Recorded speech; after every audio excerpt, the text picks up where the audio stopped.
Assalamualaikum warahmatullahi wabarakatuh. Bertemu kembali saya Ambas SPDI, calon guru penggerak angkatan 7 Kabupaten Polewali Mandar, asal sekolah SD Negeri 017 Sidorejo. Dengan pengajar praktik Bapak Markaban SPD MPD dengan fasilitator Bapak Suparno SPD MM. Baik, hari ini saya akan melakukan percakapan praobservasi untuk supervisi akademik bersama rekan saya Ibu Ika Nurlailia SPD yang merupakan salah satu guru yang ada di SD Negeri 017 Sidorejo. Baik, Ibu Ika ini akan membantu saya dalam praktek coaching supervisi akademik. Sebelumnya saya banyak mengucapkan terima kasih Bu atas waktunya. Iya Pak, sama-sama. Baik, kita mulai saja ya. Ya. Assalamualaikum Bu, selamat pagi. Waalaikumsalam warahmatullahi wabarakatuh. Selamat pagi juga Pak. Bagaimana kabarnya hari ini Bu? Alhamdulillah luar biasa. Baik Bu, hari ini kita akan melakukan percakapan praobservasi untuk supervisi akademik ya. Nah, seperti kita ketahui bersama bahwa dalam kegiatan supervisi akademik ada 3 tahapan yang harus kita lalui. Yang pertama, praobservasi, observasi, dan pasca observasi. Nah, Ibu Ika ini kalau boleh tahu mengajar mata pelajaran apa Bu? Oh, saya mengajar di kelas rendah Pak, kelas 1, 2, dan 3. Oh, jadi Ibu ini mengajar di kelas rendah ya? Iya. Jadi Ibu mengajar agama di kelas rendah. Iya. Nah, untuk praktek supervisinya nanti, Ibu ini mengajar di kelas berapa Ibu? Oh, untuk supervisinya nanti saya akan mengajar di kelas 3A Pak. Jadi Ibu ini akan mengajar di kelas 3A ya? Iya. Baik Bu. Kalau boleh tahu Ibu, Iya. hal apa yang Ibu harapkan dari percakapan hari ini Bu? Jadi harapan saya yaitu pada kegiatan praobservasi ini Pak, kita dapat berbagi ilmu atau pengalaman yang nantinya akan bermanfaat saat supervisi nantinya untuk saya dan untuk Bapak juga. Baik ya Bu ya. Kalau boleh tahu Ibu, materinya nanti ini tentang apa Ibu? Oke, baik. Saya akan membawakan materi yang berjudul bersyukur kepada Allah Subhanahu wa taala. Oh, jadi materi yang Ibu nanti bawakan yaitu tentang bersyukur kepada Allah ya? Iya, Pak. Nah, kalau boleh tahu lagi Ibu, apa tujuan pembelajaran Ibu pada kegiatan pembelajaran pada saat observasi nanti? Adapun manfaat atau tujuan pembelajarannya adalah siswa dapat memahami apa itu manfaat dari bersyukur, Pak. Sangat menarik sekali Bu ya. Iya. Tujuan pembelajaran yang akan Ibu capai nanti. Nah, Ibu kalau boleh tahu lagi nih, langkah-langkah apa yang pembelajaran yang Ibu akan terapkan seperti apa nanti? Iya, biasanya yang saya lakukan sebelum belajar itu Pak, yang pertama itu sesuai dengan, yang paling utama adalah saya menyesuaikan dengan RPP yang diawali dengan kegiatan pendahuluan, dengan mengucapkan salam dulu, kemudian membaca doa, kemudian mengecek bagaimana kondisi kelas, apakah sudah kondusif atau belum, dan mengecek kehadiran siswa juga Pak. Kemudian setelah mengecek kehadiran siswa, saya menyampaikan apa dari tujuan pembelajaran, kemudian mengaitkan materi yang sebelumnya dengan materi yang akan dibahas pada hari itu. Kemudian lagi Pak, pada kegiatan intinya nanti, yakni saya setelah menjelaskan materi tentang manfaat bersyukur, saya akan membagi kelompok siswa. Setiap kelompok itu terdiri dari 5 orang. Dari 5 orang itu Pak, mereka akan berdiskusi apa manfaat dari bersyukur. Kemudian setelah itu setiap kelompok mempresentasikan hasil dari diskusinya tersebut. Kemudian yang terakhir di kegiatan penutup itu Pak, saya bersama murid untuk membuat kesimpulan dari pembelajaran yang kita bahas tadi. Baik Bu ya. dalam langkah-langkah pembelajaran yang Ibu lakukan Iya. sesuai dengan RPP ya Bu ya. Iya. Nah, bagus sekali Bu ya. Dalam langkah-langkah pembelajaran yang akan Ibu lakukan, mudah-mudahan tujuan pembelajaran akan tercapai dengan baik Ibu. Ya. Nah, Ibu Ika, tadi Ibu sudah menyampaikan materi yang akan disampaikan Iya. dalam supervisi nanti, ya. Jadi tujuan pembelajarannya dan langkah-langkah pembelajaran apa sehingga harapan pembelajaran dapat terlaksana dengan baik ya Bu. Nah, kira-kira nih Bu, saat proses pembelajaran kendala apa yang kira-kira akan muncul pada proses pembelajaran nantinya Ibu? Biasanya itu Pak, kendala yang muncul itu yang pertama itu biasa pada saat pembagian kelompok. Biasanya itu Pak, mereka akan susah dibagi karena mau dengan teman-teman dekatnya. Sedangkan masih banyak lagi teman-temannya yang biasanya jarang kumpul begitu Pak. Jadi mereka itu biasanya tidak mau. Akan tetapi nanti itu pada akhirnya kan ada, misal pada saat pembagian kelompok itu Pak masih ada yang kurang. Jadi dengan biasanya saya tambahkan saja ke teman-temannya yang tadi itu Pak. Padahal kelompok ini saya menginginkan bagaimana variasi kelompok agar anggota kelompoknya itu tidak terlalu monoton. Gitu Pak. Betul sekali ya Ibu. Terkadang memang kita menemukan kendala-kendala seperti itu dalam pembagian kelompok karena mereka cenderung memilih tema yang menurut mereka klop ya. Nah, si hati maksudnya nyambung sehingga mereka akan melakukan kerja kelompok dengan berat hati dan susah untuk bekerja sama. Nah, Ibu Ika, hal apa yang Ibu lakukan atau rencanakan agar mereka ini mau bekerja sama dalam kelompok belajar? Begini Pak, pada akhirnya saya memerdekakan siswa. Artinya saya mempersilahkan siswa untuk memilih anggota kelompoknya masing-masing. Yang penting mereka tetap semangat untuk belajar dan tidak tidak rancu dalam kelas seperti itu Pak. Berarti solusinya adalah memerdekakan siswa ya Bu ya? Iya Pak. Nah, dengan membebaskan mereka untuk memilih kelompoknya. Iya. Nah, bagaimana jika terdapat ada siswa yang tidak mendapat kelompok Ibu? Begini Pak, yang hal-hal seperti itu biasanya terjadi pada anak yang biasanya kurang bergaul, cenderung untuk menutup diri. Hal yang mungkin bisa saya lakukan dengan memasukkannya kepada kelompok yang anggota kelompoknya itu kurang Pak, seperti yang saya katakan di awal tadi, dengan memberikan pemahaman kepada kelompok tersebut untuk bersikap terbuka, bekerja sama dan berkolaborasi dengan sesama anggota kelompoknya, seperti itu Pak. Sangat menarik sekali Ibu ya, Ibu yang sudah sampaikan. Jadi untuk anak yang tidak mendapatkan kelompok, Ibu akan menggabungkannya pada kelompok yang anggotanya kurang ya Bu? Iya Pak. Mudah-mudahan pembelajaran pada saat supervisi nantinya berjalan sesuai dengan yang diharapkan Ibu ya. Amin insyaallah Pak. Nah, Ibu sekarang perasaannya apa Ibu yang Ibu rasakan sekarang ini? Sekarang yang saya rasakan adalah alhamdulillah sekarang saya sudah merasa lega dan tenang. Semoga dengan pelaksanaan supervisi nanti berjalan dengan lancar. Terima kasih ya Pak. Sama-sama Ibu. Semoga nantinya Ibu dalam kegiatan supervisi bisa berjalan sesuai yang diharapkan. Iya Pak. Nah, tadi kita sudah membahas mengenai rencana atau hal-hal yang dapat Ibu lakukan dalam menghadapi tantangan yang ada apabila pelaksanaan pembelajaran di kelas. Iya Pak.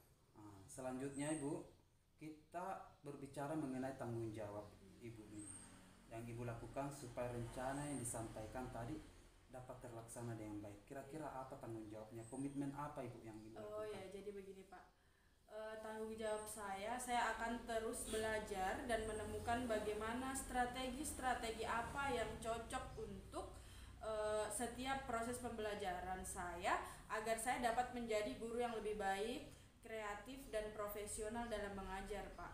Mudah-mudahan ini bisa menjadi jalan ikhtiar kita, saya maupun Bapak, untuk bisa menjadi guru yang bertanggung jawab, Pak.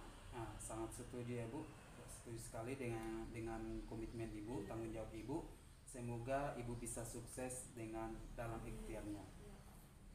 Dan kita di sini sama-sama belajar Ibu, apa yang sudah baik bisa juga saya juga lakukan, yang masih kurang kita sama-sama belajar untuk memperbaikinya, agar siswa pun lebih tertarik untuk belajar.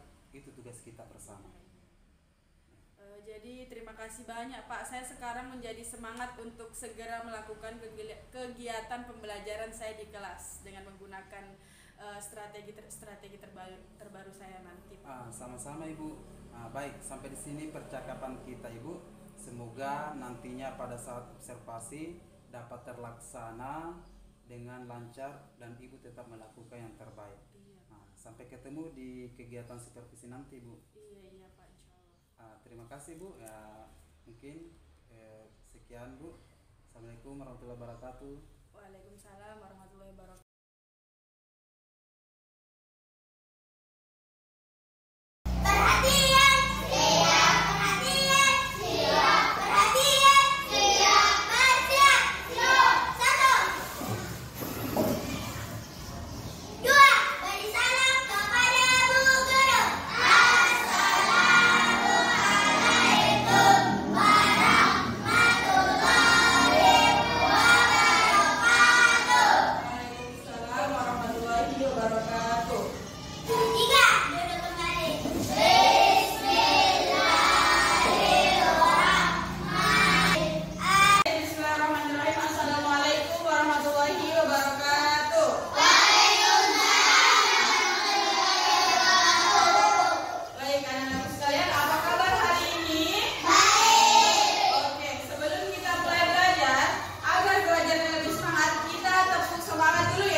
kita sudah sampai di tahap pasca observasi ya. Sebelumnya kita sudah melakukan observasi ya. Jadi hari ini kita akan melakukan yang namanya pasca observasi. Nah, sebelumnya kita lanjut dulu. Kira-kira tujuan yang ingin kita capai atau harapan apa yang kita ingin Ibu capai dari percakapan pasca observasi ini? Jadi ada harapan saya dari pasca observasi kemarin ini. Jadi harapan saya pada kegiatan pasca observasi ini kita dapat merefleksi hasil belajar mengajar di kelas, kemudian melakukan tindak lanjut dari kegiatan tersebut untuk aktivitas pengembangan diri saya pribadi. Gitu, Pak. Jadi harapan Ibu ini percakapan pasca observasi itu melakukan refleksi terhadap pembelajaran apa yang sudah dilakukan di kelas Ibu ya. Nah, baik sekali Ibu. Jadi kita sama-sama mengharapkan hal yang demikian ya. Nah, menurut Ibu apa yang sudah Ibu lakukan pada proses mengajar kemarin pada saat observasi ya Bu, sesuai dengan Ibu rencanakan sebelumnya? Seperti apa obrolan kita kemarin waktu pra observasi?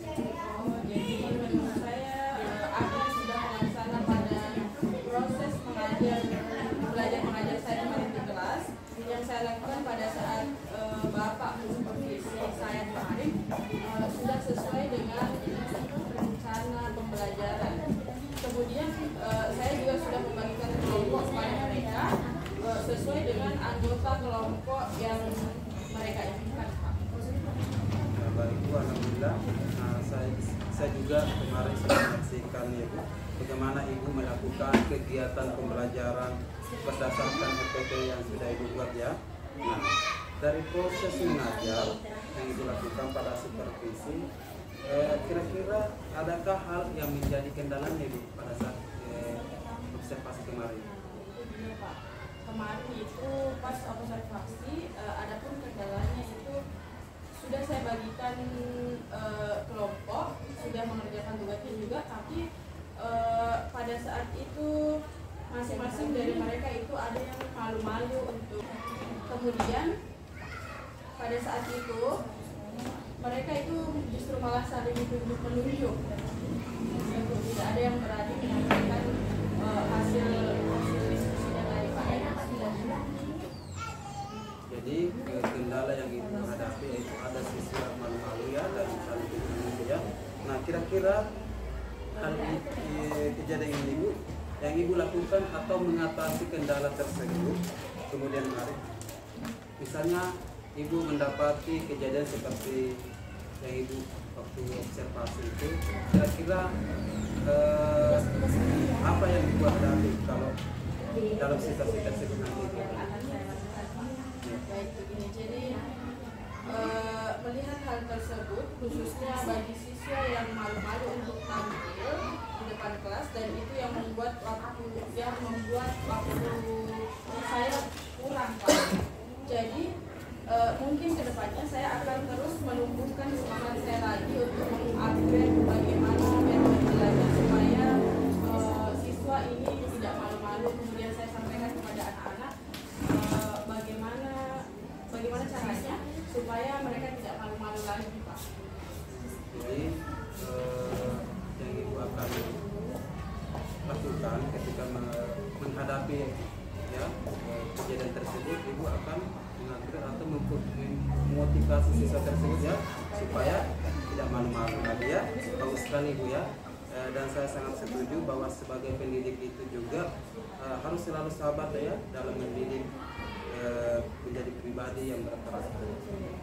Nah, kira-kira bagaimana dengan tanggung jawab yang akan Ibu lakukan dalam menghadapi murid tersebut?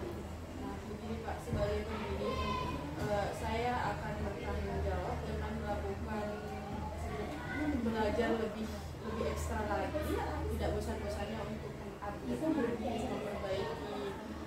memperbaiki setiap harinya, memperbaiki bagaimana cara pembelajaran agar lebih menarik, dan juga saya akan berusaha menjadi guru yang lebih baik lagi, terus meningkatkan kompetensi saya khususnya dalam pembelajaran, dan juga terus mencari strategi pembelajaran yang baru untuk memancing siswa agar mereka lebih percaya diri lagi, Pak, supaya tidak malu-malu lagi kayak yang kejadian kemarin. Nah, sekali ya. Jadi tanggung jawab yang Ibu lakukan, Ibu akan mengembangkan Ibu ya, bagaimana menjadi seorang pendidik yang baik ya. Nah, kira-kira juga tentang refleksi ini kita sudah melakukan observasi dan sampai ke tahap ketiganya yaitu tahap pasca observasi. Nah, bagaimana perasaan Ibu setelah melakukan 3 tahapan ini? Jadi perasaan saya kayak lebih tertantang, Pak. Kayak saya itu merasa untuk ingin melakukan banyak hal baru, dan saya selalu mau mencari strategi pembelajaran baru supaya menarik minat siswa atau anak-anak ini bagaimana belajar yang lebih menarik lagi di dalam kelas.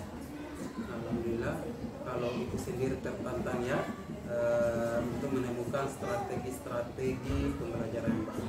Nah, baik Bu, tentunya setelah kita melaksanakan rangkaian supervisi ini, kalau boleh tahu Ibu, apa saja sih yang Ibu dapatkan selama rangkaian supervisi ini? Kira-kira apa manfaatnya?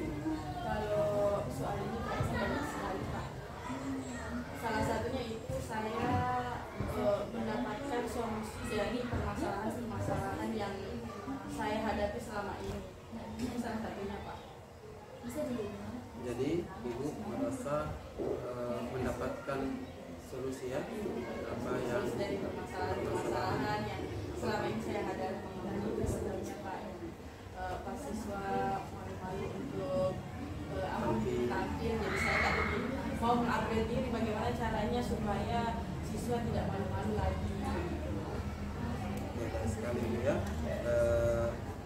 Ibu menemukan sendiri solusinya ya, apa yang tantangan yang ibu hadapi di kelas, ibu sendiri yang akan mendapatkan solusi tersebut. Baik sekali ya.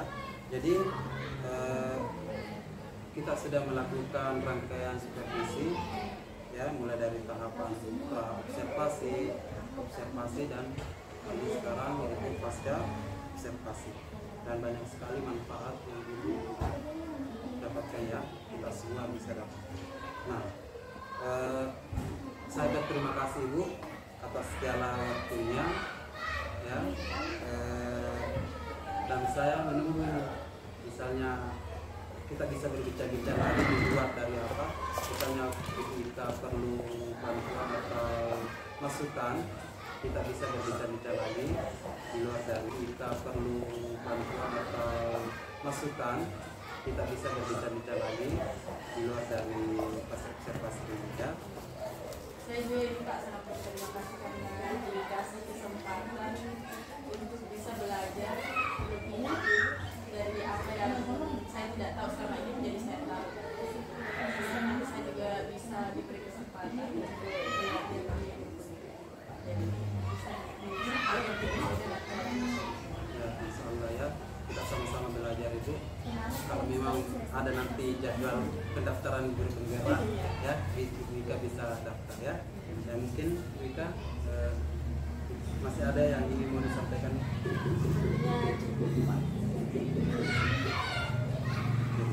Ya, sekali lagi saya ucapkan banyak terima kasih Bu atas waktunya kita diberikan kepada menyempatkan untuk melakukan observasi, mulai dari observasi ya, karena butuh waktu ya. Mulai dari perannya kita lakukan di perpustakaan itu, terus observasinya di kelas dan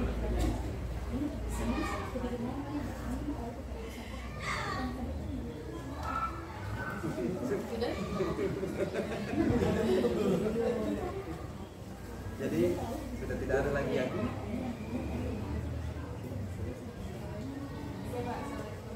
Waalaikumsalam. Kamera aja dulu.